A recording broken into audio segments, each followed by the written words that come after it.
And good morning, everyone. Welcome into a brand new edition of Sports Medicine Weekly on this Sunday. Hope your holiday is going well. I'm Steve Kashul, joined by my usual co-host, Dr. Brian Cole. He is the head team physician with the Chicago Bulls, one of the team physicians with the Chicago White Sox, sports medicine specialist, orthopedic surgeon from Midwest Orthopedics at Rush. Our website is sportsmedicineweekly.com, and you can always find podcast segments available to hear on the Sports Medicine Weekly blog, also through Apple, Google, Spotify, Pandora, YouTube, iHeartRadio, wherever you get your podcast audio. Our producer is Shane Reardon. How are you on this Sunday morning, Dr. Cole?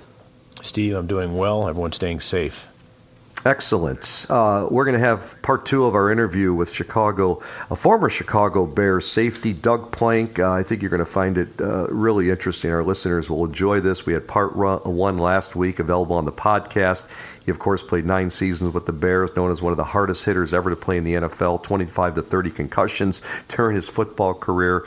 And it's mind-boggling, and I think everyone's going to enjoy part two coming up here in our next segment. Before that, though, I want to ask you, Doug, I know, mentioned in the interview about taking cortisone quite often in his knees and in his shoulders. Here we are, 20 years later, and what alternatives have you found and your team are working on at Midwest Orthopedics at Rush? Steve, it's not uncommon. People say, look, is getting a cortisone injection safe? How frequently can I do it?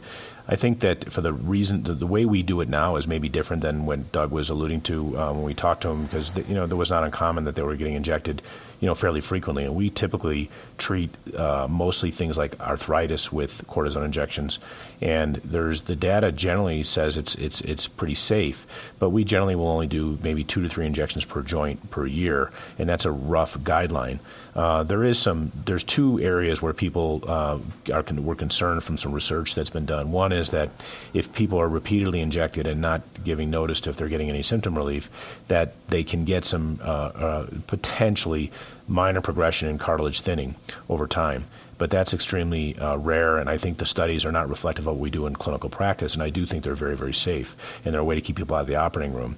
The second one is that there's some data that shows if you do a cortisone injection in close proximity to a joint replacement, you run the risk of increasing the chance of infection.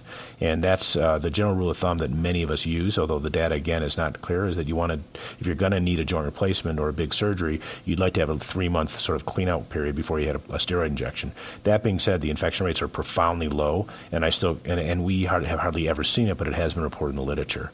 What we're doing now, Steve, at Rush is we're looking at ways to use different pharmaceuticals and injections to treat arthritis and the symptoms of arthritis. And we have a number of clinical studies in that area, because certainly we're trying to find things that are more effective, equally or more safe, that can provide these alternatives that keep people out of the operating room. Interesting. Okay, good stuff. And let's move on.